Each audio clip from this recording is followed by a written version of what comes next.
episode comes from Sentinel-1. It's all too common. A family member or colleague calls, asking for help because some kind of ransomware has infected their computer. Bummer. Now imagine this on the scale of an entire organization. This is exactly what Sentinel-1 was built to prevent and solve. Besides the ability to prevent ransomware, and even roll back ransomware if it is encrypted, Sentinel-1 also has a ransomware warranty. Visibility into each of these endpoints is available from an easy-to-use console, allowing security teams to be more efficient without the need to hire more and more people. On top of that, Sentinel-1 offers threat hunting, visibility, and remote administration tools to manage and protect any IoT devices connected to your network. With Sentinel-1, you can replace many products with one. If you're a CISO, a security leader, or IT manager in the enterprise, don't settle to live in the past. Get a personalized demo and a 30-day free trial that allows you to see the benefits up close and personal. Go to sentinel1.com/DarknetDiaries for your free demo. Your cybersecurity future starts today with Sentinel-1. I recently read the book, Sandworm. It just came out. It's so good. So good that I wanted to have the author come on the show. Yeah, I'm Andy Greenberg, and I'm a senior writer for Wired magazine, and I'm the author of this book, Sandworm. A few years back, Wired asked Andy to investigate whether or not there's been a hack so devastating that it would be considered a cyber war. And Andy found some very interesting stuff going on in Ukraine at that time and decided to look there. He got to work researching this and was finding the story was just getting deeper and bigger than he expected. He found so much stuff that he decided to not just write a magazine article about it, but instead a whole book. I've been working on this book, Sandworm, since about late 2016, and it tells the kind of unfolding story of the cyber war in Ukraine. And in the midst of that, NotPetya happened, this biggest cyber attack in history. So I was kind of primed to investigate that, and then I spent probably 9 months of the book research time digging into NotPetya specifically, trying to find really everyone who was willing to talk about the experience of witnessing NotPetya unfold, being a victim of this global cyber attack, experts who pulled apart the code, forensic analysts who tied it back to known hacker crews. This is really the story at the heart of the book that I've been working on for about 3 years. So let's get into what Andy found in his years of research, which led him to NotPetya, the biggest cyber attack in history. Now, I'm pretty sure the goal of this was to create a devastating worm. And a worm is a virus that will self-replicate and spread among many other computers in the network, infecting them too. And then, after it spread, they wanted to take that computer offline permanently, basically destroying it and everything on it. So to accomplish this, they needed a few hacker tools. Now, these hackers had a plan for how to get their worm onto computers initially, and we'll get into that later. But now let's think, once you get your worm onto just one computer in a network, how can you get it to spread to many others? And whatever method you use, you want it to work very well, meaning you don't want it to be stopped by someone who's just patched their computer or has antivirus on. No, this worm has to cut through all of that. So the hackers use a tool called Mimikatz. Mimikatz is crazy and amazing, and one of the most frustrating things I've ever seen. I could talk about Mimikatz for hours. It's nuts. But the skinny of it is this. On Windows computers is a program called lsas.exe, and this process is the one that's responsible for enforcing security on Windows computers. Yeah, well, get this. When someone logs into a Windows computer, lsas stores your username and password in clear text in the memory. Now, this is so lsas can authenticate that person to other things like shared drives, email, SharePoint, etc., without having to ask the user for their password again and again. This is all fine and good until a French researcher named Benjamin Delpy, or the Gentle Kiwi, took a look in the memory. He used a tool to examine what lsas put into memory and was not encrypted at all. So he built a tool to extract this username and password to display it to anyone who wants to see it. And that tool he made is called Mimikatz. And he made it open source for anyone to use it. And he kept building on it, teaching it how to trick Windows into authenticating in so many other ways, like passing hashes and tokens. It's incredibly powerful and insanely successful. Because get this, suppose you break into a computer or sit down at someone else's computer. If you download and run Mimikatz, you can suddenly see every single user who's logged into that computer since it was rebooted. And not just their username, but you can see their full password too. On a shared computer, like a central jump server, you can potentially get the passwords to a huge number of employees, and possibly an admin account too. And the thing that frustrates me the most about Mimikatz is that for years, Microsoft refused to fix this problem. They just didn't acknowledge it or understand it. And in recent versions of Windows, they have fixed some of it. But Mimikatz continues to evolve, getting around whatever fix Microsoft comes up with. So even today, on a brand new Windows computer, it's not secure against Mimikatz by default. This is why it's such a powerful exploit. Now, once the worm infects a computer and spreads, the last thing it needs to do is destroy that computer. And the goal of this attack was to permanently destroy as many computers as possible. And the best way to do that remotely is to encrypt everything on it, make it useless unless you have the decryption key. This is typically known as ransomware. But I don't think these hackers had any intention on making money off this. Their goal was to destroy computers, and ransomware was just the perfect tool to do that. The name of the ransomware they decided to use was a modified version of Petya. It'll infect the system at the master boot record, instruct the machine to reboot, and upon rebooting, it'll encrypt that file system, preventing it from working at all anymore. It'll then show this screen saying your files have been encrypted and you need to pay to get it unencrypted. Now you combine these two tools into a worm and instruct it to spread through the network. It's very effective just this by itself. Computers that are fully patched and updated can get their passwords taken from memory and use that to spread to other computers quite easily. And the more systems it gets into, the more usernames and passwords it collects, and it just becomes unstoppable at some point. And it could potentially encrypt all hard drives in a network. But even though that's a powerful 1-2 combo, it might not be a knockout blow. What if those computers it initially infects didn't have any extra passwords to steal or something? So another tool was added to this worm, something called Eternal Blue. Eternal Blue was probably the most powerful of all of the hacking tools dumped onto the internet by this very mysterious group called the Shadow Brokers. The Shadow Brokers appeared in the summer of 2016 and just started periodically leaking NSA hacking tools onto the internet. These are full working zero-day exploits in some cases. Yeah, in the previous episode, we heard all about what the Shadow Brokers did, but it was their last stump, where they handed the world a devastating hacker tool. And it included this hacking tool called Eternal Blue, which exploited a vulnerability in a Windows function called Server Message Block that allows machines to essentially share information between themselves. By exploiting that SMB vulnerability, Eternal Blue could basically run code remotely on any Windows machine that was vulnerable anywhere in the world. It turned out that the NSA had actually worked with Microsoft to try to warn everyone about this zero-day when the Shadow Brokers first appeared. And there was a patch for this SMB vulnerability. But of course, as with all patches, it was kind of an epidemiological problem trying to get people all around the world to implement this patch. When Eternal Blue went public, there were still countless thousands or hundreds of thousands of machines, really, that were still vulnerable. With Eternal Blue in the hands of every hacker, the world was about to be sucker punched in ways it never imagined. Eternal Blue is an exploit to get into Windows computers. It just bypasses the username and password altogether and lets the hacker write in. And from there they can look at files or upload things, issue commands, do whatever they want. And yeah, while Windows had a patch for this, not everyone was applying their patches. So the chances of this working, they're still high, probably 20 to 50%. And that just might be enough to get that worm through some difficult places that Mimikatz couldn't get into. So here's the combo for this hack.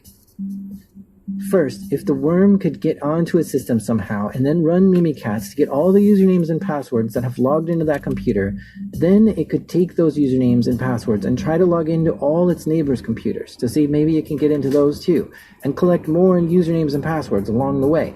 And by golly, with a list of usernames and passwords to try, it would be able to successfully get into a lot of computers to infect them too. But if it couldn't log in like that, it would then try to use Eternal Blue to see if that system was unpatched and exploit it that way. So the worm would try two very powerful and dangerous ways to get into every computer on the network. And once the virus tried to spread as far as it could, it would then infect it with ransomware. encrypting the whole thing, making it useless, and then rebooting the machine so it's unusable. This would be an extremely powerful combo that certainly could be a knockout blow. Now, the target of this attack was Ukraine, and the goal was to take out as many computers as possible in Ukraine. Businesses, government agencies, doesn't matter, everything. Take down all of Ukraine's network. But how can you target an entire country? This is both a wide-scale attack, but it's also limited in size. They didn't want it to spread through the whole world, just Ukraine. This is a very interesting question, and something I bet the hackers thought a long time about. They ultimately chose to target a small company called Linkos Group. Linkos Group is a pretty small, family-run software business based in a building in western Kiev, the capital of Ukraine, in this kind of nondescript building in a kind of dingy neighborhood on the edges of Podil, a kind of like hipster neighborhood in Kiev. In the third floor of that building is a server room full of these like pizza box-sized servers stacked up. One of them was responsible for sending updates to Medoc, this accounting software that Linkos Group sold, their kind of flagship product. It's really like the kind of QuickBooks or TurboTax of Ukraine. Anyone who files taxes in Ukraine or really who wants to do business in Ukraine use this software, Medoc. You see where this is going? Medoc is like TurboTax, but for Ukraine. People who need to file their taxes in Ukraine use this software.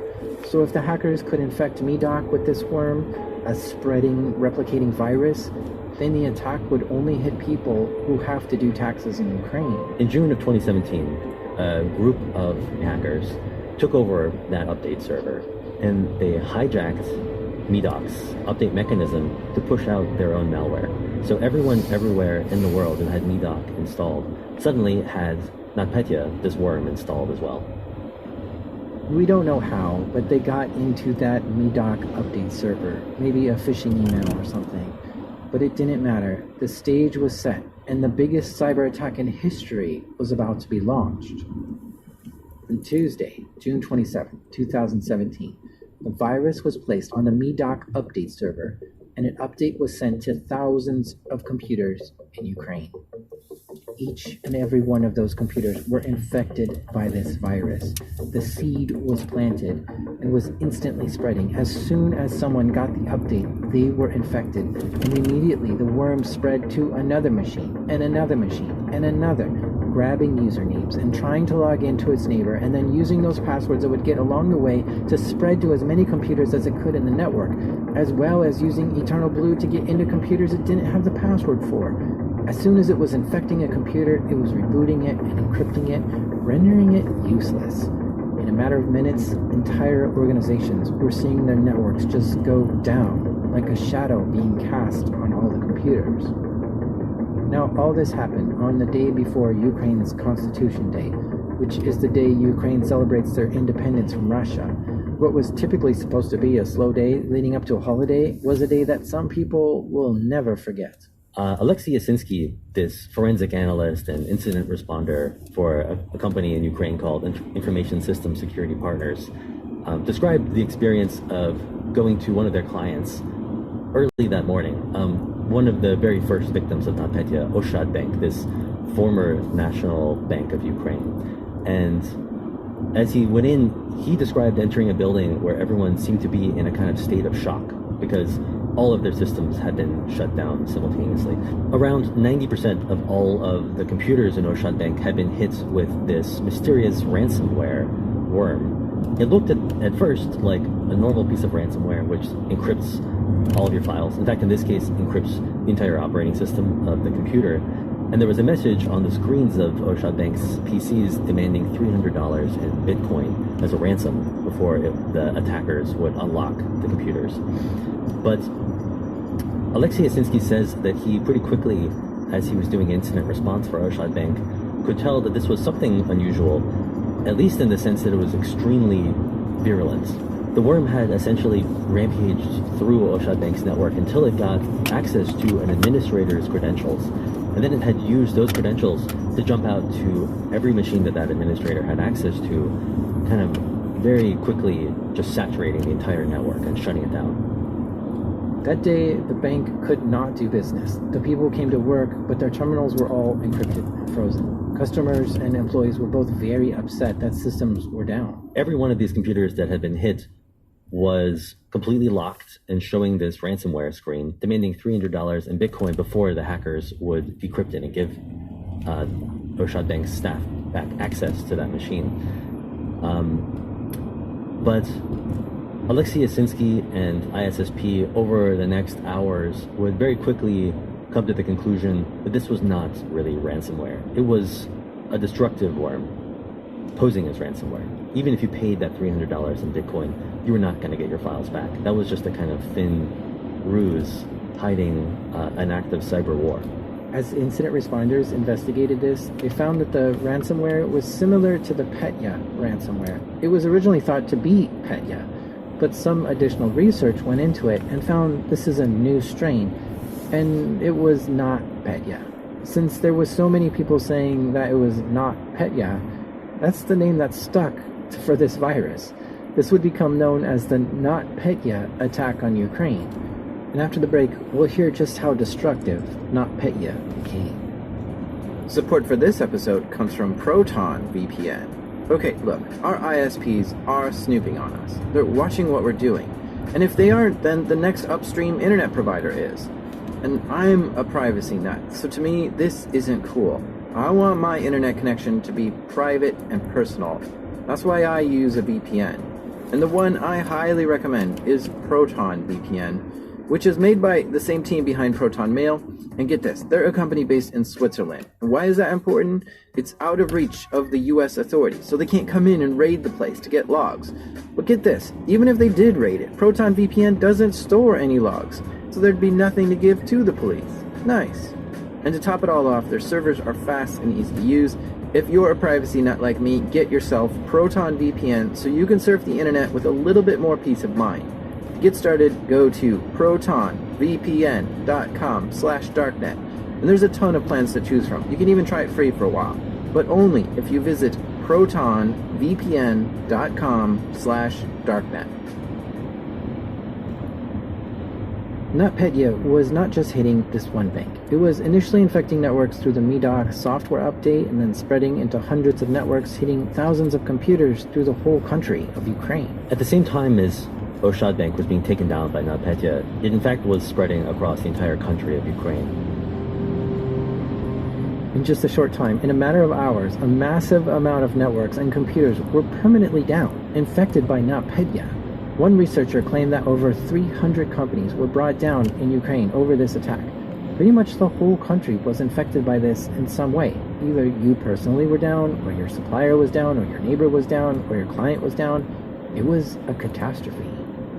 But NotPetya didn't stop spreading at the borders of Ukraine. I mean, no cyber attack cares about borders, obviously. And so really any multinational company that had MEDOC installed was also instantly infected with NotPetya. And that included FedEx, Maersk, the world's largest shipping firm, Merck, the New Jersey-based pharmaceutical company, Saint-Gobain, the French construction firm, Benkisler, this UK manufacturing firm, Mondelez, the food company that owns Nabisco and Cadbury, and really countless others. We just know that initial list that I just named because they were the ones who were public companies that had to declare their damages to shareholders, but we may never know the full extent of all of the companies that were hit by NotPetya. Of course, if these companies either had MEDOC or were connected to networks of companies in Ukraine or were sharing computers with infected companies, they were also getting infected with NotPetya too. Counterintuitively, NotPetya also spread into Russia and did really serious damage there to the state oil company Rosneft, to the steelmaker Evraz, to the medical technology firm In Vitro. Really, everyone who touched Ukraine in any way, which of course includes Russia, suffered damages from this. Companies all over were scrambling to figure out what happened.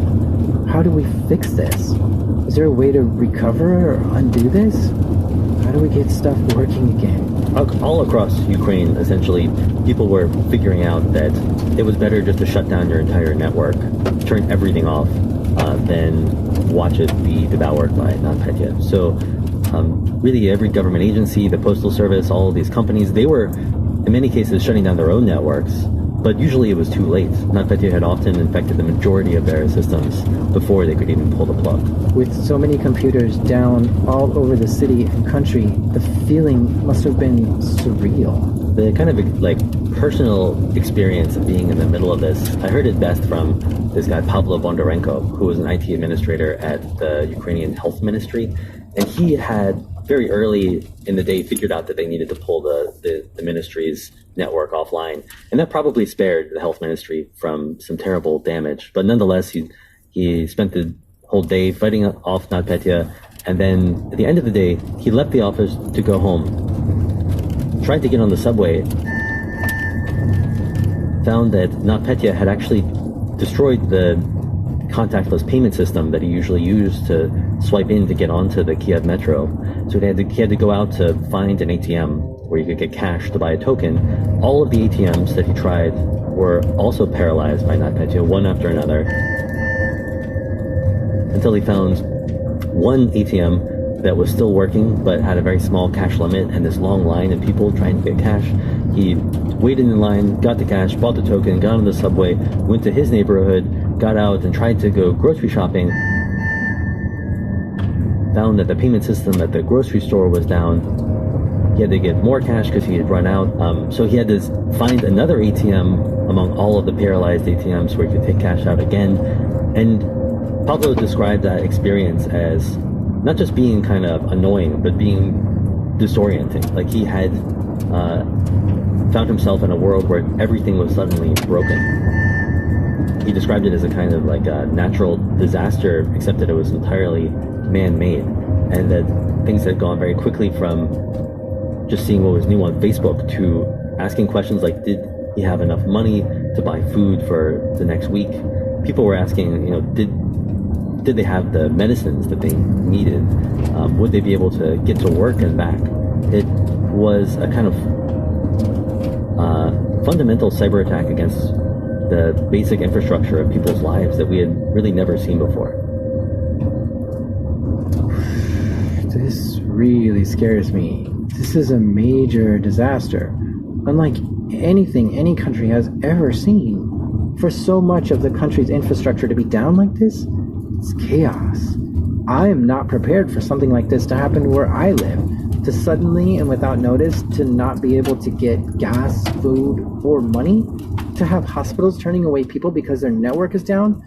In disasters, there isn't enough emergency crews to help everyone. You're on your own, or you're at the whim of someone else willing to help you. And I just think of how connected our whole world is now. And to see it so fragile like this, where one well-crafted, well-timed, well-executed virus can do such an enormous amount of destruction, I'm shaken. I would say that the cyber war began in Ukraine much earlier. As soon as Ukraine came under repeated, sustained, disruptive cyber attacks, starting in the fall of 2015, culminating in 2 blackouts in late 2015 and then late 2016. That was cyber war. But this was kind of a new stage of the cyber war, a kind of carpet bombing of the whole country's digital systems. In terms of like what is cyber war, I would say that Richard Clarke got it right in his book in 2009, I think it was, his book Cyber War, where he basically defined it as an act by a nation, states, hackers, designed to disrupt an adversary's systems. I think that that's like at least the most basic definition for cyber war. I think other things that make something a cyber war are that it affects critical infrastructure, that it is massive in scale, that it takes place in the midst of a physical war. And all of those things are true of, in fact, the entire campaign of cyber attacks carried out against Ukraine, but especially NotPetya, this kind of climax of that whole series of attacks. Okay, all right, I'm back now. I had to pause there for a second and go build my 72-hour kit because this is freaking me out. I don't know what to think of this. I guess I'm just lucky this didn't hit the U.S. Yeah, I mean, I think a lot of people see what happened to Ukraine and they think like, Whew, that could have been us. That's scary. But in fact, what I keep trying to emphasize is that NotPetya did hit us too. It didn't hit us at the same national scale as Ukraine, but it hit American companies. It hit Western companies. You know, FedEx. I'm talking about FedEx and Merck in New Jersey and Maersk's terminal also in New Jersey. Somehow New Jersey got a lot of damage here. But this was not a Ukrainian attack. This was an attack that spilled out from Ukraine to the entire world and immediately included us too. Okay, so let's talk about Maersk. Maersk is not a Ukrainian company. It's a Danish company. They've been the largest shipping company in the world for the last 3 decades. Picture those huge container ships at sea carrying tons of those big metal container boxes full of goods. And they're headquartered in Copenhagen, in Denmark. But they were impacted by this too. Maersk had one office in Odessa on the Black Sea coast in the south of Ukraine. And in that office, they had one computer that I know about, at least, that had MEDOC installed. And that was all that it took for Maersk's entire global network to be infected. At Maersk's global headquarters in Copenhagen, this kind of beautiful blue windowed building on the Copenhagen harbor's promenade, staff just noticed all of a sudden on the afternoon of June 27th that screens around the whole building were just turning black. One staffer described seeing a wave of screens turning black all around him, black, black, black, black, black. Some staffers started to crowd around the help desk in the basement of the building, but very soon it was clear that this was much larger than that every computer in the building was being infected, and IT administrators were soon running down hallways, unplugging computers, running into meeting rooms to unplug computers in the middle of meetings, jumping over turnstiles, because even the turnstiles that control the physical security of the building had been paralyzed by this attack. And they were rushing to really turn off all of the systems because they knew that every second meant hundreds or even thousands of more machines that would be compromised. But that was really just the kind of digital part of the attack on Maersk.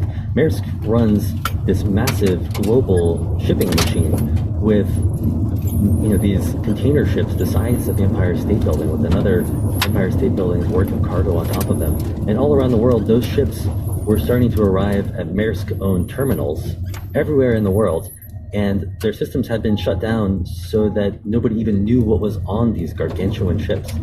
They couldn't even figure out how to unload them. And meanwhile, the real choke points at 17 terminals that were shut down by this, 17 ports essentially, all around the world, were the gates outside, where the trucks lined up at the Elizabeth, New Jersey APM terminal owned by Maersk. It's a full square mile size patch of land in the harbor. And these massive ships pull up, but so do thousands of trucks every day. And they come to this checkpoint outside the terminal where they're told over this voice over IP system where to go, kind of what to pick up or drop off. And all of that on June 27th instantly shut down. So trucks were arriving at that gate outside the terminal and nobody was talking to them. They were locked out. They had no idea what was going on. Maersk couldn't even send them an email to explain. The trucking companies were entirely in the dark. People were getting furious. The port police started to tell them that you need to turn your truck around and leave. But they had stuff that they had to ship somehow for just-in-time manufacturing processes and perishable goods that had to be refrigerated. It was just a fiasco. And soon tens of thousands of trucks were lining up at 17 of Maersk's terminals all around the world, from Los Angeles to New Jersey. Tens of thousands of trucks in total. Yes, certainly. I mean, each one of these terminals had lines of trucks that were miles long. From Los Angeles to New Jersey to Algeciras in Spain to the Rotterdam in the Netherlands to Mumbai in India. This was a significant chunk of the entire physical operation of the world's largest shipping conglomerate just shut down in an instant. That's so frightening. Yeah, it's hard to get your head around the scale of this in physical terms. I mean, it's interesting in part because we've always been scared, or I've always been scared of these attacks that directly interact with physical infrastructure, like Stuxnet Some of the Ukraine attacks were like that too, the ones that turned off the power and utilities, causing the first ever blackouts caused by hackers. But it turns out that if you just destroy tens and tens of thousands of computers, just the computers around the world, you can maybe do more physical disruption just by taking out all of that digital equipment. But that alone, just paralyzing the brains of a corporation like Maersk, can do more physical disruption than directly attacking the physical equipment. I don't know if that's an idea you really care about, but it's like something. Yeah, it puts me in deep thought, this whole thing. Like, everything is on those shipping things, everywhere from diapers to food to medical supplies. Yeah. Like, what did those ships contain? It was just absolutely everything that the modern economy runs on, from manufacturing components to food, consumer goods that are part of a just-in-time supply chain. I mean, Maersk is really just at the heart of the global economy, and its operations just kind of instantaneously winked out of existence. Hearing this just reminds me about where we were in 2008. Certain banks were facing financial crisis in the US, and they were deemed too big to fail because they were so integrated into our lives. So the US government bailed them out, giving them billions of dollars to restabilize the nation. I'm starting to think that Maersk is also so interconnected into the US that they might also be too big to fail. Each ship has 1 million items on it, crucial items that we need in order to live. But as far as I know, the US government, or any government, did not help Maersk. Yeah, the FBI called them to investigate the case, but that's about it.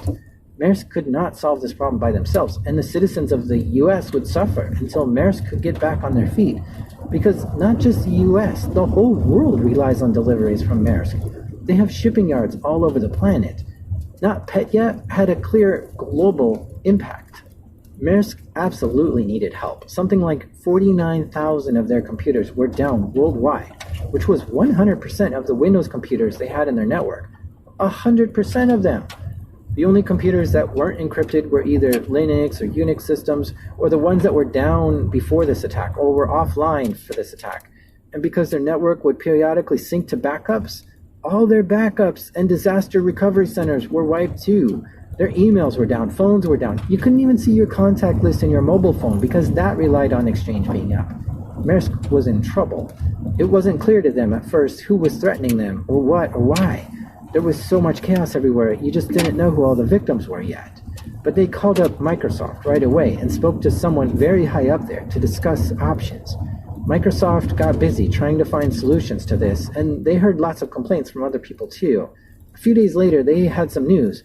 Microsoft called back Maersk and told them they cracked a decryption key to decrypt the ransomware. But the bad news was they only cracked the decryption key for one computer. And the other problem is that it took them 22,000 compute hours to crack that single key for one computer. Maersk had 49,000 computers, so this wouldn't work. There was no choice. Maersk had lost everything, with no help in sight. They didn't seem to have any way to recover. Everything was gone, all backups too. Ransomware was holding it all hostage. Now, I heard from a few places that Maersk got in contact with the hackers who made this ransomware, and there was discussion about prices on it and how much it would cost to unlock all of Maersk's computers. And this conversation went back and forth between the hackers and Maersk for a little while. The story goes is that the hackers said themselves that they didn't expect this to spread so far so quickly. So it sounds like even the hacker was impressed by how effective it was.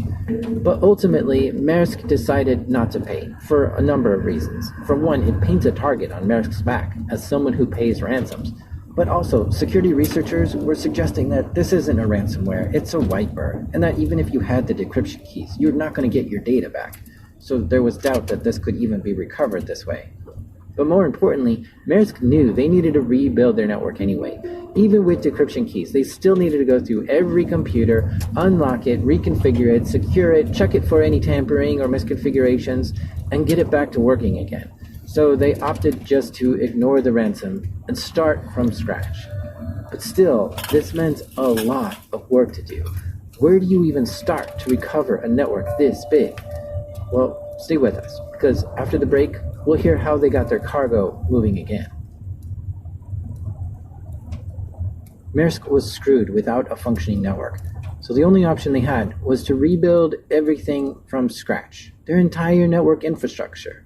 They hired Deloitte, a consulting company, to come and help them do incident response. But they also set up their own emergency recovery center in this building outside of London in this town called Maidenhead. And that building just was swarming with everyone who vaguely worked in IT for Maersk anywhere in the world, who were all kind of shipped in within days to work 24/7, more or less, to rebuild Maersk's global network. Because everyone's computers weren't working and they wanted to get people stood up again quickly, they came up with a few different plans to get everyone back online. They decided to deploy USB sticks to employees with operating systems installed. So with this, the IT team could stick a bootable operating system on a USB drive, then hand it to an employee and they could just boot to the USB drive and have a working computer. Of course, it doesn't have all their stuff, but at least it's something. And if that computer went down, they could just grab a new USB stick and boot up and they're online again.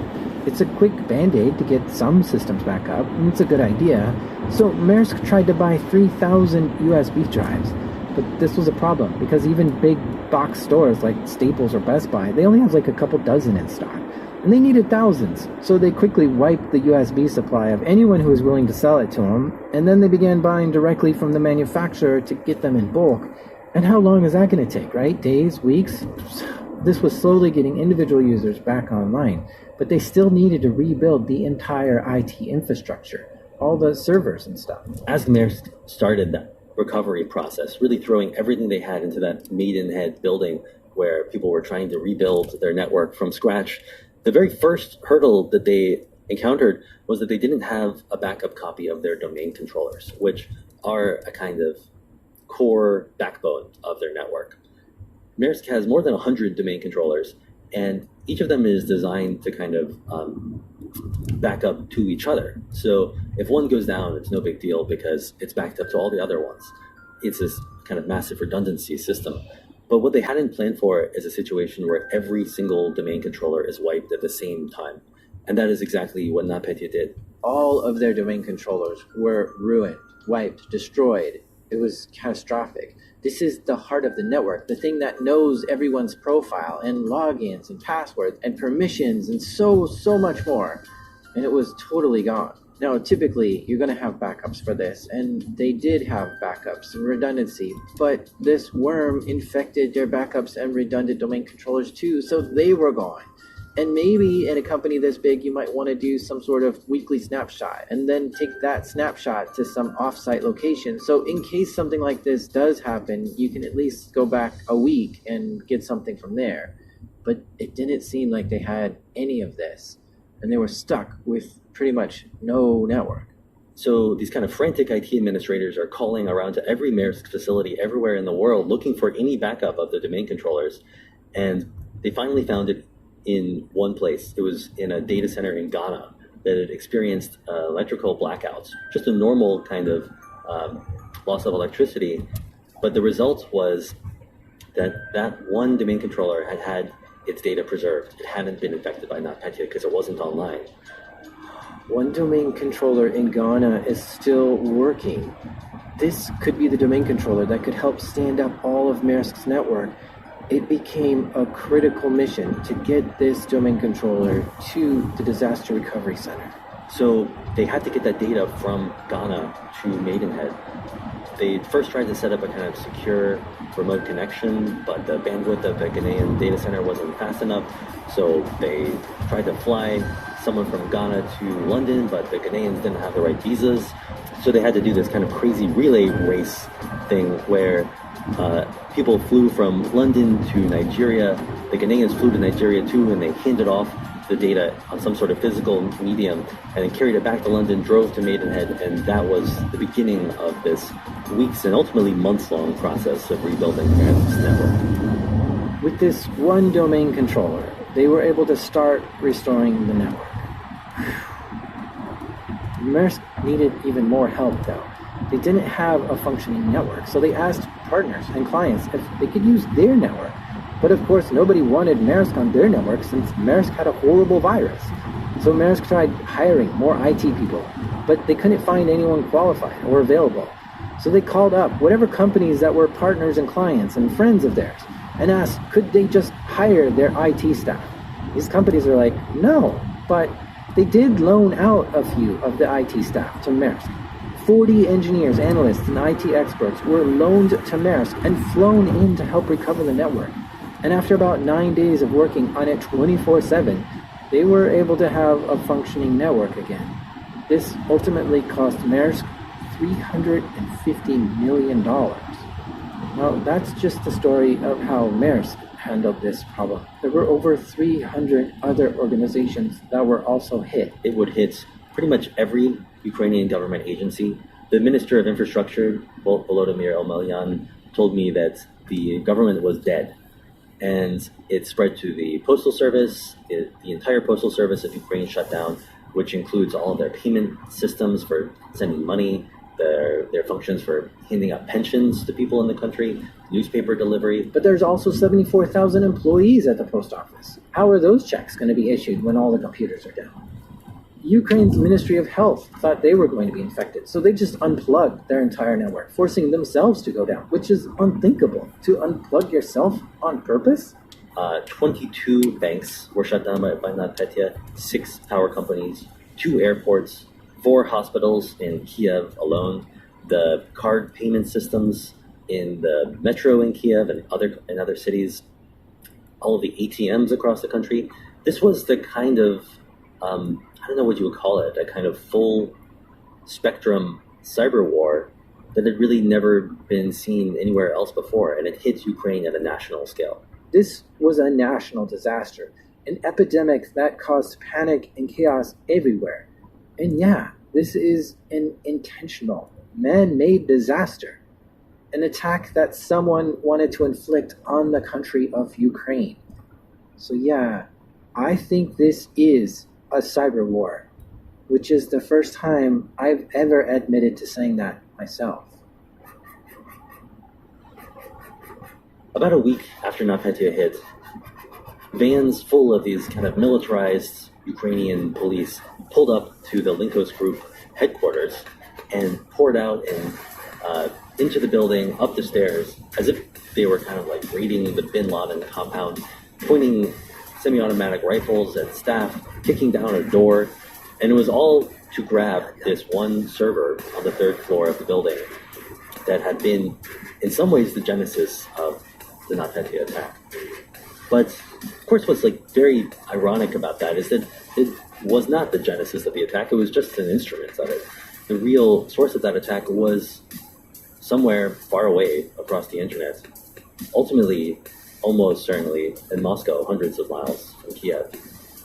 Yes. Now we get into the who would do such a thing part of our story.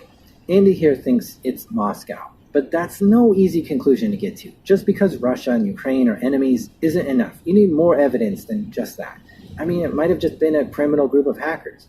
So an investigation began on trying to find out what the evidence was behind who did this.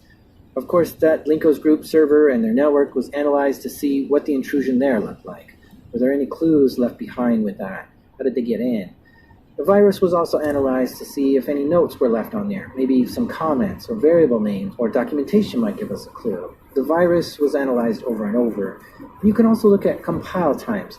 At what time of day was the virus made? Like 1 p.m. in Moscow is 5 a.m. in the US. And all these things are worth investigating and writing down.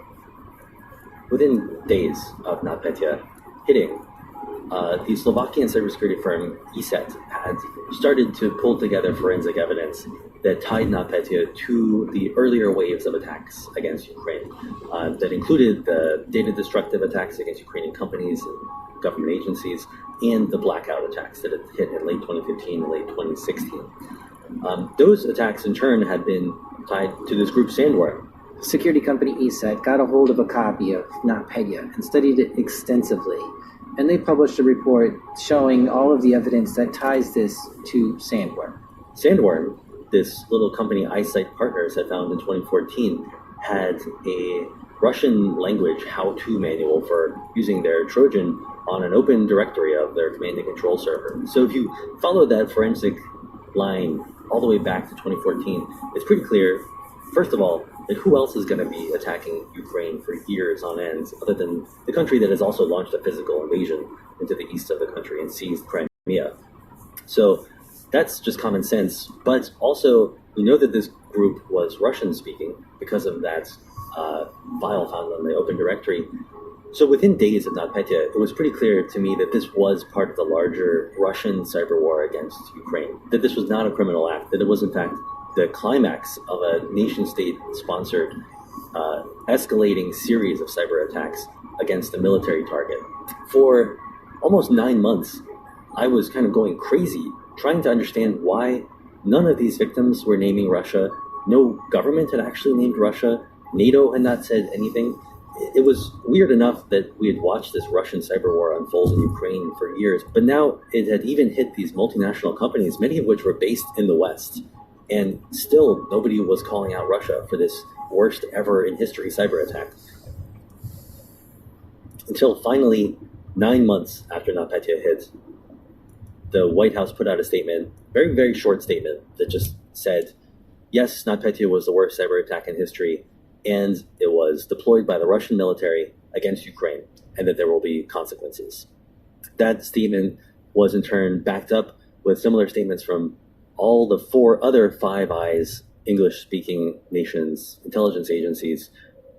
The US, Canada, New Zealand, Australia, and the UK all simultaneously called out Russia as the perpetrator of NotPetya. There are still people, and in particular Russians, who question whether NotPetya was really a Russian state act. But I don't think we've ever had all Five Eyes agree publicly to call out someone like this before. I don't think there's really much room for doubt. The FBI also did their own investigation, working with some of these international companies and Ukrainian companies to learn more. But still today, we have no idea what the FBI found in their investigation. But for Andy, he wanted to learn more about what happened there. So he packed his bags and flew to Ukraine to investigate. When I was in Ukraine, I talked to the SBU, the kind of Ukrainian equivalent of the NSA, and they had told me flat out that Sandworm was Fancy Bear, APT-28, this other Russian hacker group that had been named for years as linked to the GRU, Russia's military intelligence agency. So I had suspected for a long time, and I've heard this from American sources too, but it was kind of unsubstantiated, that Sandworm was likely the GRU, and they were the most likely candidate because they're part of Russia's military. Russia's military was invading Ukraine. The GRU had been very active in that invasion. But when the Five Eyes said that the Russian military had carried out NotPetya, that for me was ultimately the confirmation. I should give some credit here also to the Washington Post, who in a story before that announcement said simply that NotPetya was carried out by the GRU. The GRU is Russia's military intelligence agency. Within the GRU are hackers. In fact, the FBI has indicted 12 GRU hackers for meddling with the 2016 US election, for hacking into the DNC. Robert Mueller is who brought this indictment forward, and I read through it. It's 26 pages, and it explains a lot of details about the GRU and how they hacked the 2016 election. It even lists the street address of where these hackers work out of. It's a fascinating read, but so far nobody has been indicted for NotPetya, and there's been no FBI report for that either. The GRU hackers behind the 2016 election hacking, that hacking group has been called Fancy Bear.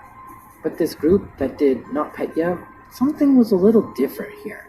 It didn't have the same MO as Fancy Bear, so a different name was given to them, Sandworm.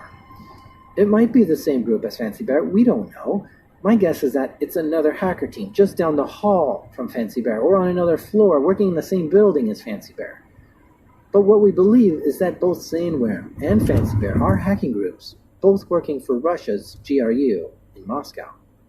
So with the address in hand from the earlier indictment, Andy decided to take a trip to Moscow to learn more. He went right up to the tower that GRU works out of and looked at it. You know, when I went to Moscow and stood there in the shadow of the tower, this glass building on the Moscow Canal in northern Moscow, that maybe I believed housed Sandworm, the hackers responsible for all of this destruction, I had a feeling of futility, that I was so close physically to the perpetrators of these attacks, and yet I wasn't going to get any closer. Just as distance had not been a kind of defense against NotPetya, proximity wasn't really enough to bring me any closer to these attackers. They were behind a locked gate with armed security guards. I knew that I couldn't just ask for an interview, and as close as I was to these hackers, that was kind of the end of the story for me, and I don't know if I will ever get any closer.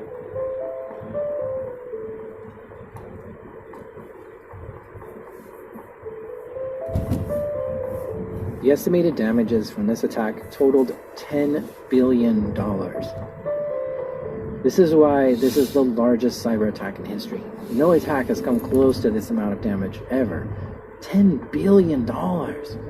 This was catastrophic, enormous. It set new records. It was very scary. It's scary that all this was done with hacking tools that anyone had access to. There was no super secret hacking tool used here. Mimikatz is open source for anyone to use, and Eternal Blue was dumped by the shadow brokers just 6 months before. And you could slap any good ransomware on top of it, and there you go. But wait a minute. This makes me think. If Russia were the ones behind shadow brokers, and Russia's the one that did NotPetya, then why wouldn't they just keep Eternal Blue to themselves? I wondered this and asked Jake Williams from the last episode. Why would they give away Eternal Blue and then use it to hack Ukraine, right? You would keep that. Ooh, see, I disagree with that, right? So I've thought a lot about this as well. If you look at the NotPetya attack, I'm not sure that a couple of things. First off, I'm positive that they got better return on investment if it was an information operation, releasing it and then using it, than they would have just using it as an O-Day. I think as an O-Day, it would have caused absolute panic, and honestly, the damage from it would have been so much more outside of Ukraine. I personally don't believe that the Russians anticipated the level of damage outside of Ukraine that actually occurred. And honestly, I don't think the InfoSec community did either. I think that the why did they use it down the road? It was out there. Why give it up in the first place? I think a couple of things. First off, I have no doubt that they have a similar capability, or at least at the time had a similar capability, remotely exploitable SMB vulnerability. I think that's one. Ooh, that's an interesting. I got your theory right away on that, because if they publicly post it, then they don't have to expose their 0 day, but they can expose NSA 0 day. Exactly, right? And separately from that, like they take out, suppose that in April, when they go to release this, they don't know that they're going to do NotPetya, right? And I think that's actually, I have to tell you, I think that's a reasonable assertion at that point. I think they know they're going to do something. I don't think anybody's got, I know at that point, I think it's clear they know they're doing a destructive cyber attack around MeDoc in Ukraine, but I don't think it's clear they're going to worm anything. I don't think that was ever part of the decision calculus for release.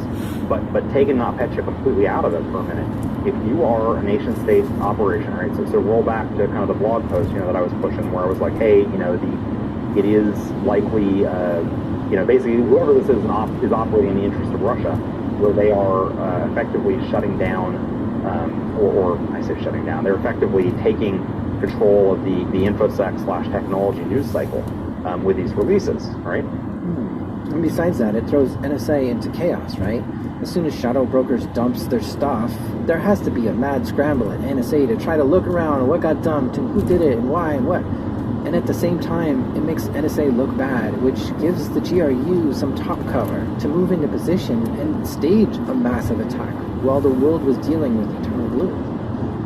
Gosh, what a future we have set for ourselves, because I don't think the world has learned from this lesson.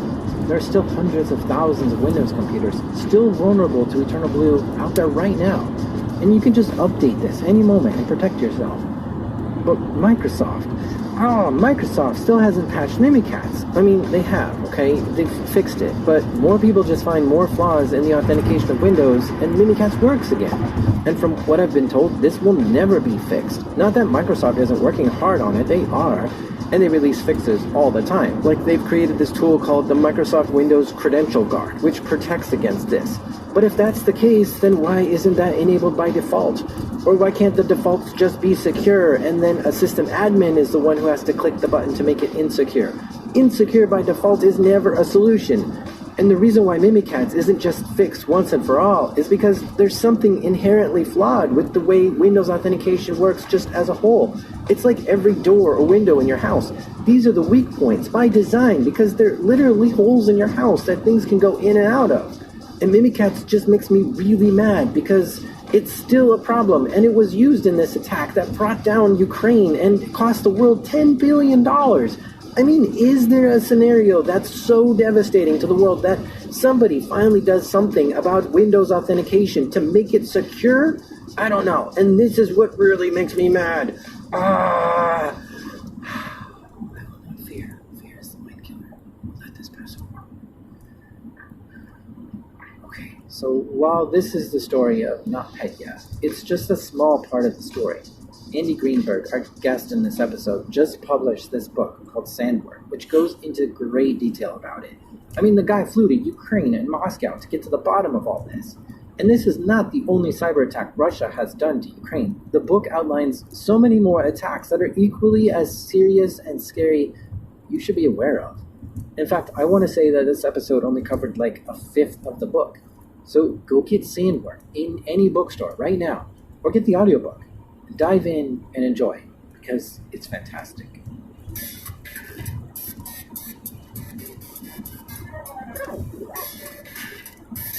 A big thank you to Andy Greenberg. Your book is amazing, the story's amazing, and I appreciate all the research you've done in coming on the show to tell us the story. To learn more about Andy, visit andygreenberg.net or find him on Twitter as _Greenberg. I'll also have affiliate links to the Sandworm book in the show notes. And thanks to Jake Williams once again. This show is made by me, Harkonnen, Jeffrey Sider. Sound design was done by the dual-eared Andrew Merriweather. Editing help this episode by the clip-happy Damien. And our theme music is by the bouncing Breakmaster Cylinder. And even though people turn off their phone, yank the battery out, and go sit in that corner of their house that gets no Wi-Fi, every time I say it, this is Darknet Diaries.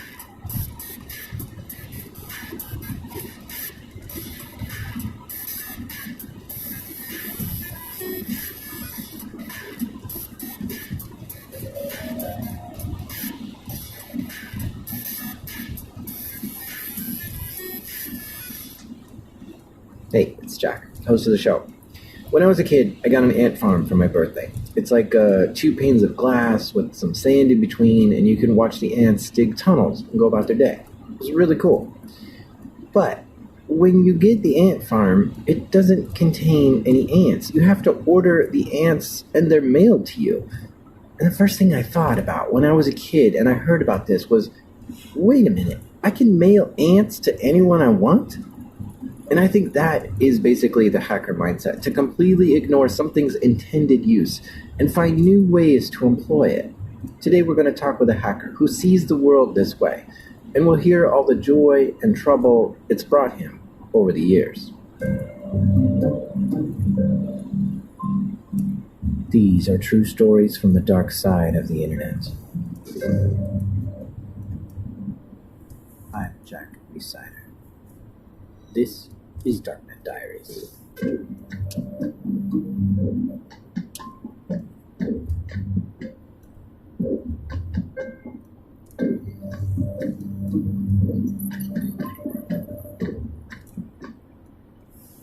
Support for this episode comes from LastPass.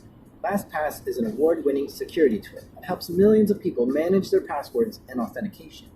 At its core, it's a password manager, allowing you to choose a complex, unique password for every website you use without having to memorize each one. This protects you in case one website gets breached, people can't use your password to get into your other sites. But besides it being a password manager, LastPass Identity also lets you manage and control user access for all access points in your network, add an additional layer of security to all logins through multi-factor authentication, securely authenticate users using biometrics like a fingerprint or face scan, and the administrators gain an integrated view across all access and authentication tasks so they know which employees are accessing what, when, and where. Start a free 14-day trial with LastPass by visiting lastpass.com/darknet. Yeah, you heard that right. Visit lastpass.com/darknet to get a free 14-day trial. Okay, today we're going to have a chat with someone so infamous. He has his own worm named after him, the Sammy worm. That's right, today we're talking with Sammy Kamkar. Sammy is a hacker in almost every way. He does things he's not supposed to do. He's the kind of guy that thinks buttons are toys, and you push them for fun, just to see what they do, which often ends up breaking something. I was never a malicious person at all, so all this hacking, all of this exploitation, it's really about a puzzle. To me, this was all a puzzle, a really fun puzzle. There's a lot of reasons to call Sammy infamous, but to tell his story, we need to go back to his childhood. When I was 9 years old, my mom bought me my first computer. Sort of spent everything she had so I'd have something to do during the summer. She knew I loved computers. I'd always go to the library with her or to her university and go and just spend all day at the library on the computers that they had. And immediately I went online and I started searching for The X-Files, which was obviously the best TV show of the time. I found some message boards, and that quickly became really frustrating to have to refresh and wait for people to update that message board. So then I found something called IRC, Internet Relay Chat. And I jumped on, I went into a channel and said, hey, he wants to chat about the X-Files. And immediately someone told me, get out. And I'm thinking, that's weird. This is like a random person I don't know on the internet, and they're telling me to do something? No. So I told the guy no. And then he said, you have 10 seconds to get out of this chat. And I said, no. And 10 seconds later, the brand new computer that my mom spent everything on crashes. I had a blue screen and I freaked out. I had no idea what to do. I pulled the power from the back of the computer. I waited about half an hour for all the bad stuff to get out of the computer. I think that's what you're supposed to do. And then I plugged it back in. And fortunately, it came back up. Everything was fine.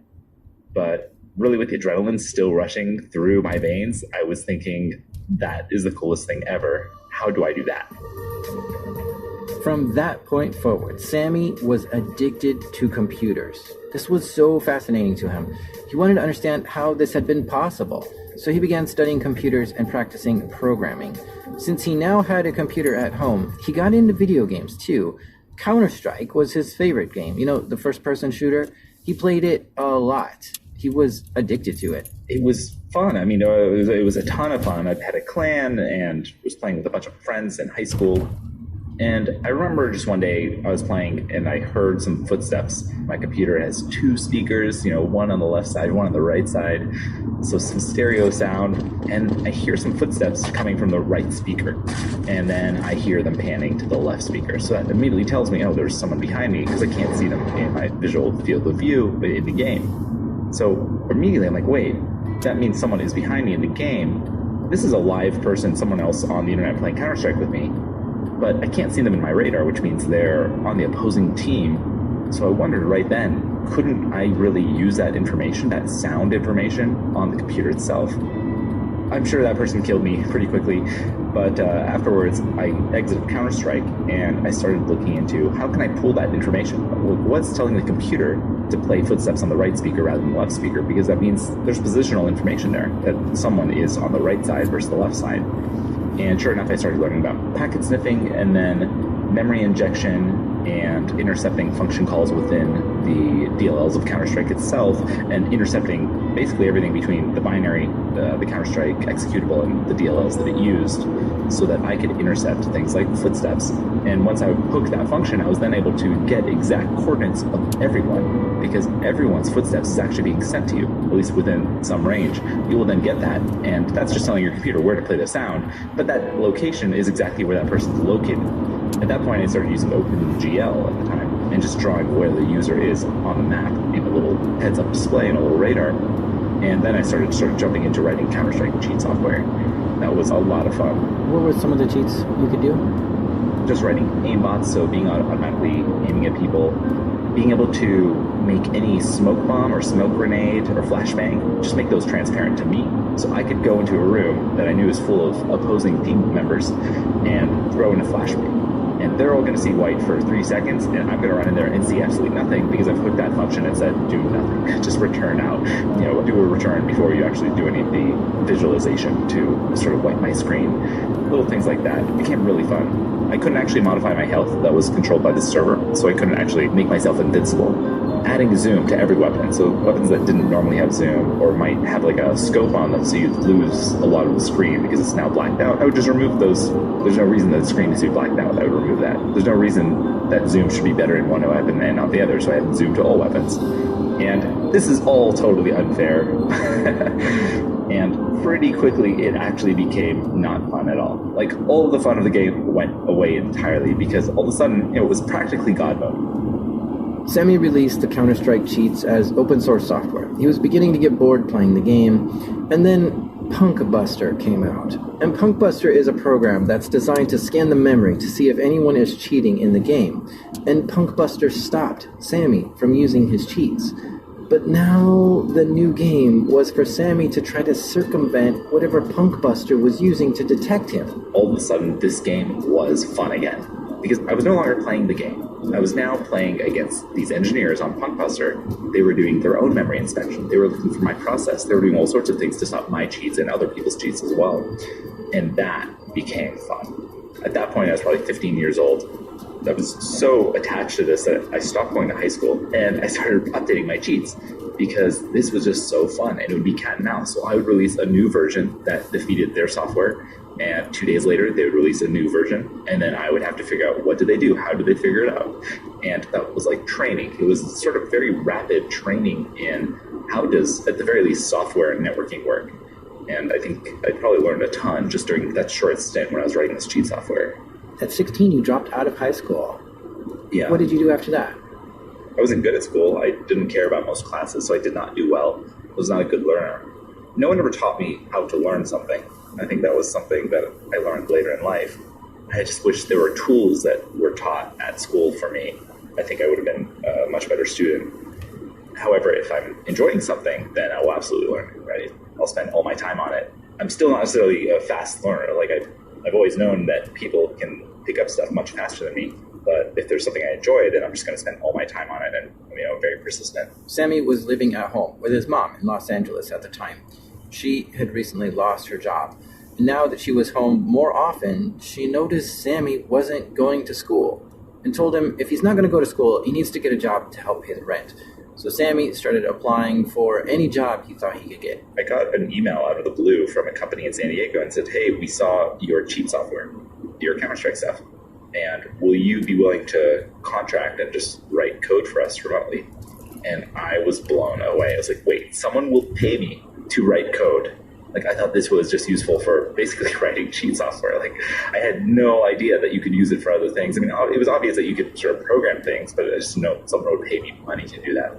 So I was really, really fortunate in getting that email. And I started working with them and just remotely writing code for them. And they never met me. We never even talked on the phone. It was just all over email. And they said, hey, do you want to move to San Diego and work full-time with us? And I said, absolutely. So I took my mom's car and I just drove down and I met them. And I think they were kind of weirded out because they didn't expect a 15-year-old to show up. And they weren't even sure if that was legal. And I was like, oh, no, don't worry. I looked into it. It's totally legal. Here's a work permit that I got from my school, which was really just a work permit I had forged and printed out. And I just started working with this company down in San Diego. And that was really cool. And that allowed me to support myself and my mom. And she continued to live in LA. But I got to start my own life down there, which is really great. That is incredible. In San Diego, as a teenager, Sammy was working as a programmer, but eventually took on the responsibilities of a systems administrator. He was making pretty good money for his age. Then someone in LA tried to recruit him to work at a startup. And this was the deal. Quit your job and come work for us. Initially, we can't pay you, but you can have some equity in the company and sleep on the founder's couch while the startup gets off the ground. And I said, no, thanks for that offer. No, thank you. And he said, well, what do you want to do with your life? What do you want to do the next few years? I thought that was a really good question. I honestly had not thought about it. It's not something I'd normally think about. And I thought about it for a while and I was like, well, I want to learn how to start a company, right? I want to learn how to start a successful company that employs people and works on cool projects. he said, okay, well, I just sold my last company for $30 million cash. I've started multiple companies. I've done this before. So why don't you meet my co-founder and learn with me, and you can handle the technical side? And thought about that for a second and was like, well, I probably won't get that opportunity ever again. So I sort of jumped in. I said, okay, let's do that. I quit my job in San Diego, came back up to LA, slept on his couch. And that's when we started a company called Finality. Finality was creating voice-over IP solutions for companies. Sammy wasn't getting paid at first. He had some savings, but was blowing through it pretty quick, and living as cheap as possible, sleeping on a couch. But eventually, the company started making money, which meant Sammy started getting paid. Then I think after we were actually making money, because we had become profitable at some point, and then I had a salary, and then that salary grew as we became more profitable and did more rounds and stuff. So at some point, I was really fortunate to be able to still support my mom and also have some nice toys. Things were really looking good for Sammy at this point. He was 19 years old, making great money at a company that he helped create. Sammy was a smart young lad, but eventually he got bored. What do you get when you have a bored hacker? Yeah, you guessed it. Trouble. That's when I started playing with MySpace. MySpace was the #1 site on the internet, and all my friends had it, and I held off for a while. And then one day I said, okay, it's pretty much all my friends have it, so I should just go on there and make an account, see what it's about. And I made an account. I was like, oh, this is pretty cool. It's a social network. You can post pictures, and you can post on people's, I guess you call them profiles back then. They wouldn't call them walls. You could have music that auto-played that was just terrible. You could do really awful CSS things to your page, but you could also do cool things. And I really like that. I actually really appreciated the fact that you could style the page in any way you wanted. You really could theme it and show a little personality. I thought that was really cool and not something you get to do every day anymore. So I made a profile, and at this point, pretty technically competent, or I felt that way, and I thought, well, maybe I can make my profile cooler than some of my friends, just more interesting or unique. So I started saying, all right, well, I can do all the CSS stuff, but how can I really do something interesting? And I started looking, and I think I had done like a digital camera, and I found that the limitation on the profile pictures was you could only have 12 photos. And I thought it'd be funny just to have a 13th photo. Like, it's just a limitation that they had. No one would really notice. You'd really have to think about it or know this limitation even to realize. But I thought that would be subtle and funny. Sammy figured out that the limitation on the number of photos that MySpace users were allowed to post was set by client-side validation. He realized he could bypass this validation and talk directly to the API server, and he could submit as many photos as he wanted to MySpace. And it worked. Unbelievable. So cool. But now that he had bypassed one validation check, he wondered, what else could he do? When you look at a MySpace user's profile, you can see what birthday they have displayed, what their favorite foods are, their music and movies, but there's also a place to describe your relationship status. There's a little drop-down box. You could pick single, married, engaged, or in a relationship. But you were bound to only be able to pick one of these that were in the drop-down box. There was no way to enter your own relationship status. I wanted mine to say in a hot relationship. That would be funny. And again, a subtle change. You couldn't really do that, at least back then with that version of CSS. But I started playing around and said, well, maybe I can execute JavaScript, because JavaScript should be able to modify the DOM, modify the page in any way I want. And I started playing around and found that they pretty much block JavaScript in any possible way. So then I started saying, okay, well, maybe I can mess with the browser. So I started looking to exploit the browser's interpretation of tags and found that, yes, there's actually a way that I could execute JavaScript that technically isn't compliant with, say, the W3C spec of how HTML should be interpreted. But browsers happen to be pretty lenient, and they want web pages to work, even if the developer made an error. So I found a way to execute JavaScript within a CSS tag and then access some data somewhere else on the page and execute JavaScript code. And this was really cool. So this allowed me to now change my inner relationship to inner hot relationship. Well, another fun and awesome win for Sammy. At this point, he's conducted 2 hacks against MySpace and is looking to see what else he can do. He realized that when he changed the relationship status, he could get the browser to execute whatever JavaScript he wanted. But it's not just that. He could get whoever visited his profile to execute the JavaScript code that he wrote. to be able to control the browser of whoever visits his page, this was a seriously big deal. At that point, it's like, what else could I do that could be fun? I started playing around. I was just doing silly things. I wanted to see, okay, if someone visits my profile and we're not already friends, can I make them add me as a friend? And I could. And then I found, well, if I can control their browser, couldn't I just update their own profile? And I found, yeah, whenever they visit my profile, I could make them update anything on their profile. And I didn't want to be malicious. I just wanted to do something that I thought was funny. So I made it so that if you visit my profile, not only would you add me as a friend, but then you would add, but most of all, Sammy is my hero to the bottom of your profile. I thought that would be kind of funny. And after a few days, maybe a few of my friends would have it on their profiles, and I could just be like, hey, cool, point that out to them. So I released this, and a few days go by, and nothing really happens. Like, virtually none of my friends have hit it because a lot of people aren't going to my profile. So I think, okay, well, how do I make the spread a little faster? I'm thinking, all right, if I can make you add me as a friend and add me as a hero to your profile, couldn't I just copy the code to your profile as well? So that way, if someone visits that profile, they'll also add me as a friend, add me as a hero, and then the code will copy to their profile. So within my friend group, it should probably hit them all within a week or so, and that'll be pretty funny. Someone will complain, and they'll get taken down, and no big deal. I launch it one night, and I go to sleep. And I wake up hoping to get at least a couple of hits, and unfortunately, I wake up to 10,000 new friends. 10,000 new friends? Sammy was just trying to have some fun. He didn't intend to be malicious, but then it dawned on him he's actually created a virus on MySpace. Anyone who visited his profile would immediately add him as a friend, but then the code to add Sammy as a friend was copied to that person's profile. So anyone who visited that person's profile now had the code to add Sammy as a friend, and it just kept spreading. A virus that spreads itself like this is not just a virus, it's a worm. Sammy has just created a MySpace worm, and it's spreading way beyond what he thought it would become. Perhaps he could get a few dozen friends, or even 100 new friends. Now he's got 10,000 new friends, and it's just constantly going up. At that point, I just freak out. I have no idea what to do.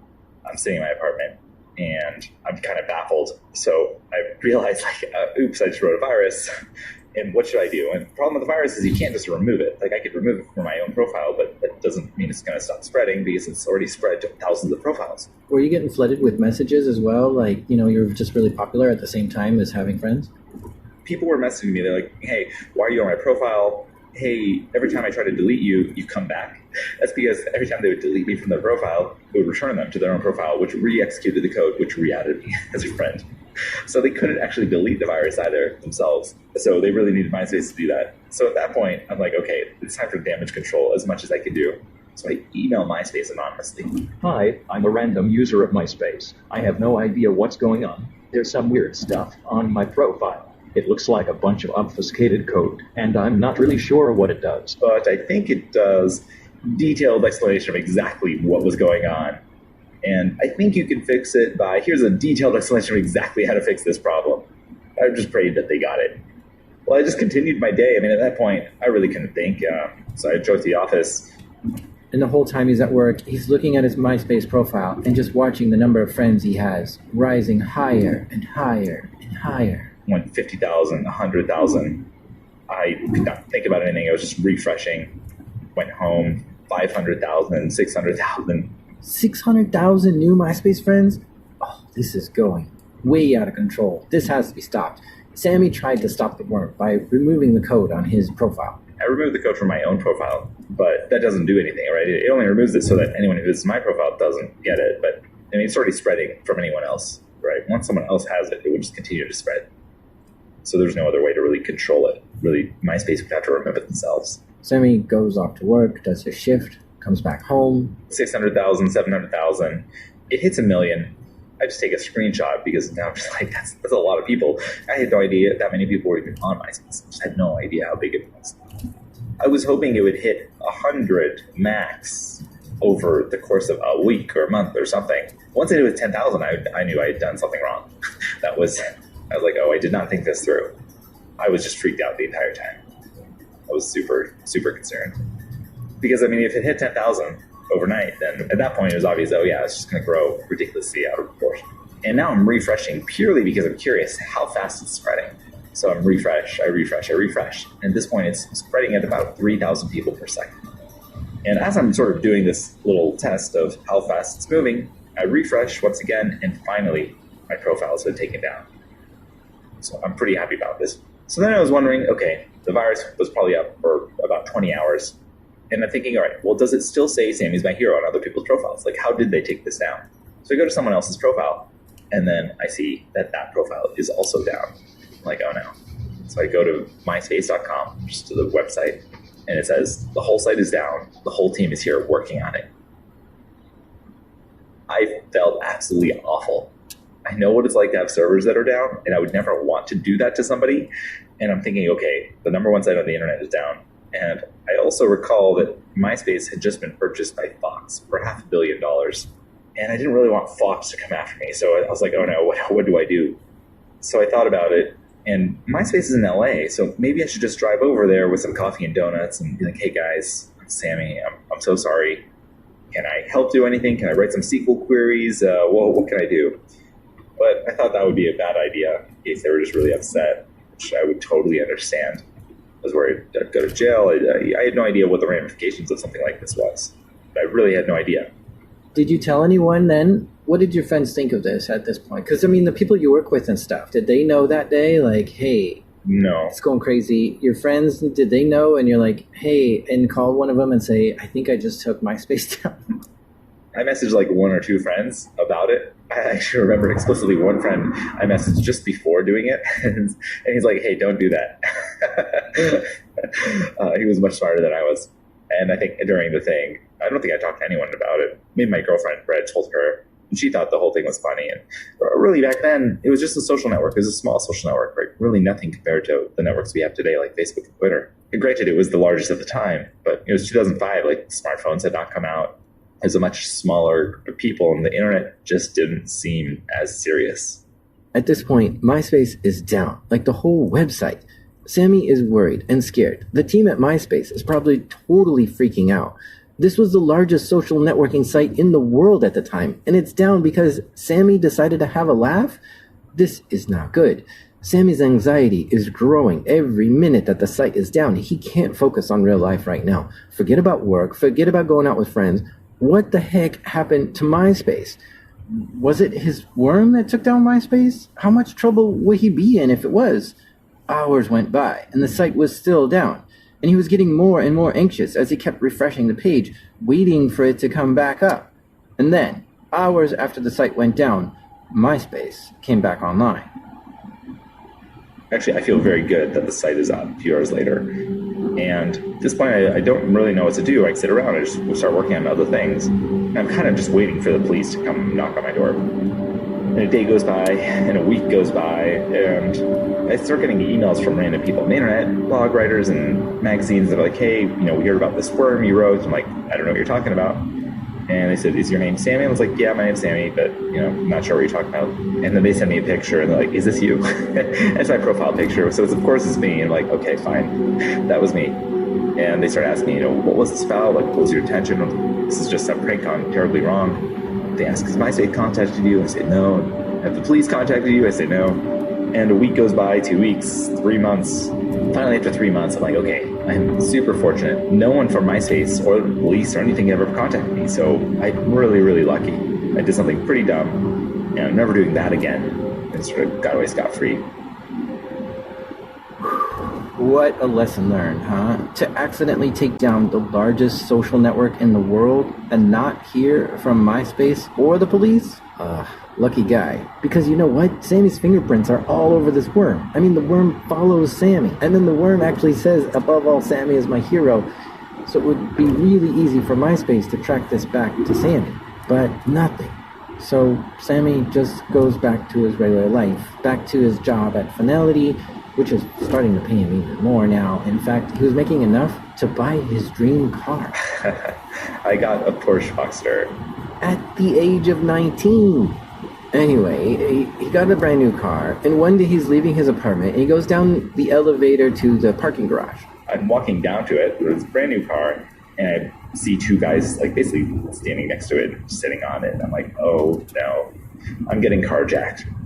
And two more guys walk up behind me, and then they say, Sammy? And I was like, oh no. And I realized that carjackers, they don't know your name. And they say, Sammy, we have a search warrant for you. This was a surprise. 6 months ago is when he launched the MySpace worm, and now they're coming for him? Ugh. These were representatives from the Secret Service's Electronics Crimes Task Force, the LA District Attorney's Office, and the California Highway Patrol. The Highway Patrol was there because they had suspicion that Sammy's fancy new car might have been stolen.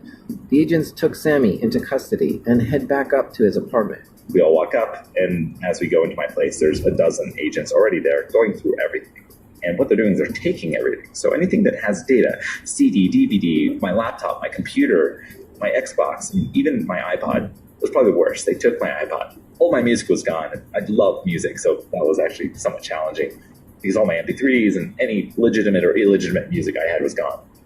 And I was kind of terrified, but also somewhat go with the flow. You know, things happen in life and you deal with them. And I'm just waiting for sort of all this to be over. And now I'm reading search warrant because I really want to find out, like, is this about MySpace? Is this about something else? Is this about some computers I hacked into? I have no idea.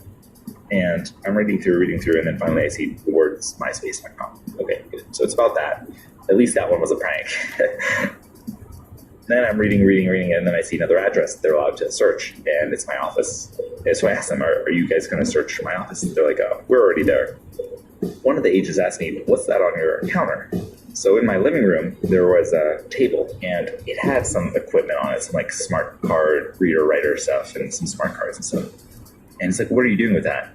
And at this point, I'm thinking, okay, the Secret Service agent just asked me what these smart cards are. And in my head, I'm like, should I tell them or should I lie about what this is? And my friend was staying at my apartment to work at my company.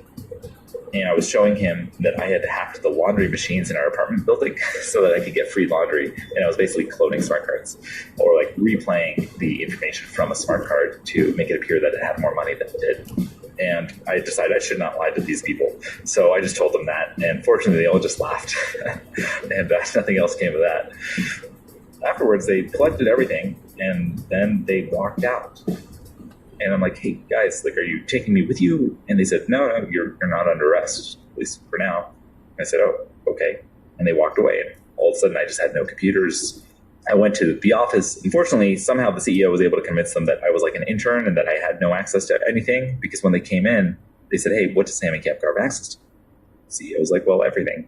And they're like, all right, guys, take everything. This is a cloud-based company, so you take everything. Back then, we ran all the servers, so they were about to take all of our servers, which would just bankrupt us instantly. Fortunately, he convinced them something else, that I was an intern or something weird, and they only took my stuff, just my computer and my phone. And at that point, I got an attorney, and we ended up basically fighting with the LA DA for about 6 months. The Los Angeles DA charged Sammy with modifying data on a remote machine. In settlement talks, prosecutors proposed that Sammy serve some time in prison and not be able to use his computer for the rest of his life. Keep in mind that Sammy was supporting his mother, and as a high school dropout, his only skill set and his livelihood were entirely dependent on using a computer. Sammy was so bright and gifted and passionate about computers and technology and the internet and hacking. You can imagine how scary it was for him to face the prospect of having to live the rest of his life without ever being able to use a computer again. Probably the hardest part, really the hardest part of anything, I think, at least for me, is not knowing what an outcome will be. I think it's much easier to deal with maybe even the most challenging outcome if I know that's going to happen. Like, if you just tell me, okay, I'm going to go to the prison for the rest of my life, then I can at least mentally try to prepare for that. But not knowing was just really difficult to deal with. But ultimately, I took a plea agreement with them, and the plea agreement was no prison time, so that was nice. However, I would not be able to touch a computer for the rest of my life. That was still in there. And probation indefinitely, I would have to pay some restitution, I'd have to do a ton of community service, like picking up so much trash. Glad I could really help make the streets cleaner. But the silver lining was that if I was on good behavior, if like my probation officer, said I was a good person, after some number of years, I could get everything removed. As long as I completed my community service, I would be able to get rid of the probation and be a normal citizen again and be able to touch a computer and the internet. And I said, okay, well, that at least is a known quantity. I don't think I'm going to be writing any more viruses. I can do a couple of years of no computers, no internet. So I agreed to that. And I was probably 20 at this point because this process was just such a long process. And one day I sort of went to court, and all of a sudden I could no longer touch a computer or touch the internet. In fact, it also explicitly stated I could not access MySpace.com. So in case I somehow was able to access it without the internet or computer. So that was it. Sammy had lost everything. I mean, forget about the Porsche at this point, because on top of all this, they gave him a $20,000 fine. So between having to pay all the lawyers and the fine and still having to support his mom, yeah, he was almost completely wiped out. Almost back to zero. Living as cheap as possible. But still, forget all that. I don't think Sammy cared about the money at this point. He was back to trying to figure out what he should do with his entire life. No internet for life? Everything he's been working towards, all his skills and knowledge are useless now. Sammy had 720 hours of community service he had to complete. So every Saturday morning, he'd get up at 5 a.m. and go clean trash on the side of the highway. For years. Even if he did 6 hours every Saturday, that's still just 300 hours a year. So everything about Sammy's life was changed. And he had to find new things to do that didn't involve a computer to keep himself busy. But I was really fortunate. I mean, I met new people. I spent all that time just sort of doing other things that I had never really spent time doing. I went outside. I saw the sun. I was like, it's so bright. But I got used to it. I made friends. I turned 21, so I could start going out, meeting people. I started learning to socialize a lot more. So it's really, really beneficial to me and something I wouldn't really change today. I learned so much from that experience. And I think it was good for someone so introverted and so stuck to a computer to be able to go out and experience other things. So Sammy spent years of his life offline, doing his community service and trying to socialize with his friends. But the story doesn't end here. After the break, Sammy gets to use computers again. Support for this episode comes from IT Pro TV. A lot of you are asking me how you can get started to learn about InfoSec and IT skills. Well, here's your answer, IT Pro TV. It's a website with a ton of training videos. Videos on how to be an ethical hacker or a system administrator or network engineer. The instructors are engaging and break down complex topics simply so anyone can understand it. They train you up so you can even pass your certification exam when you're done with the course. And with your newly acquired skills and your fresh new certification, it'll make you look pretty attractive to recruiters, or even your manager if you're looking for a promotion in your current role. Just for Darknet Diaries listeners, they're giving you 65 hours of free IT training. So thanks, IT Pro TV, that's really cool of you. Visit itpro.tv/dark and use promo code DARKNET25 to start your free training. That's itpro.tv/dark and use promo code DARKNET25. After 2 years of probation, Sammy has served all 720 hours of his community service. He had great behavior. The probation officer didn't find anything wrong that Sammy did, and since he had such great behavior, they went back to court to see if he could get the probation lifted. And after a few years, I went back to court and said, hey, my probation officer loves me. It says I'm our favorite client. And they said, okay, you are allowed to touch computers again.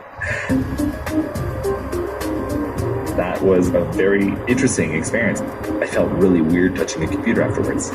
You kind of just get used to the rules that you're abiding by, and it's definitely an awkward feeling jumping back in.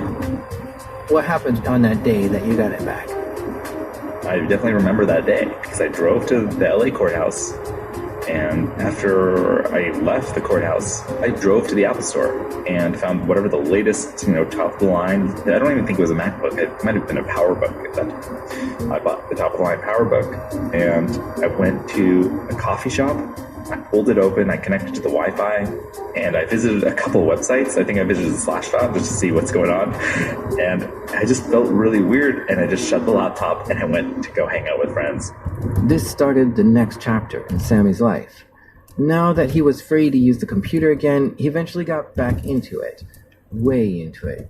Even though he hadn't been allowed to use a computer for the last 2 years, he had spent that time thinking of all sorts of things he can do with them. During that time that I had no internet, I had no computers, I started thinking about new exploits. new ways to really manipulate more systems and like exploit routers and exploit firewalls, and just had some concepts literally just in my head, and I couldn't confirm whether they were accurate or not, whether they would work after I came back online.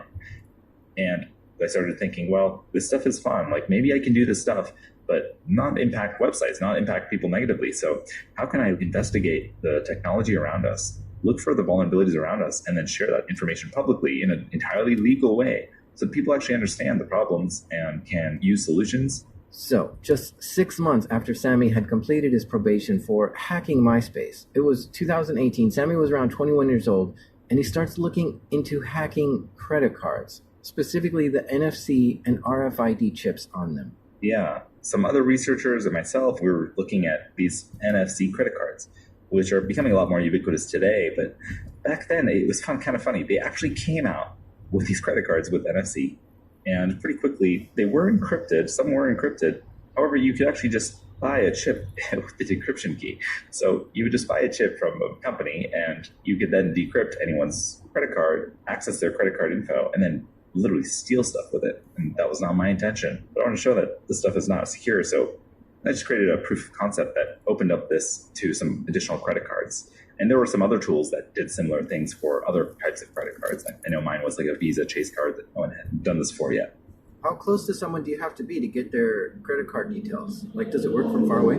I haven't really experimented with how far you can do it, so I'm not sure. You do need to be close to them. It's very easy to be within proximity of many, many people. You just go to a crowded place, and now you can steal many, many credit cards, and then you can go home and buy a ton of stuff online, or you can sell those credit cards online and really just steal money.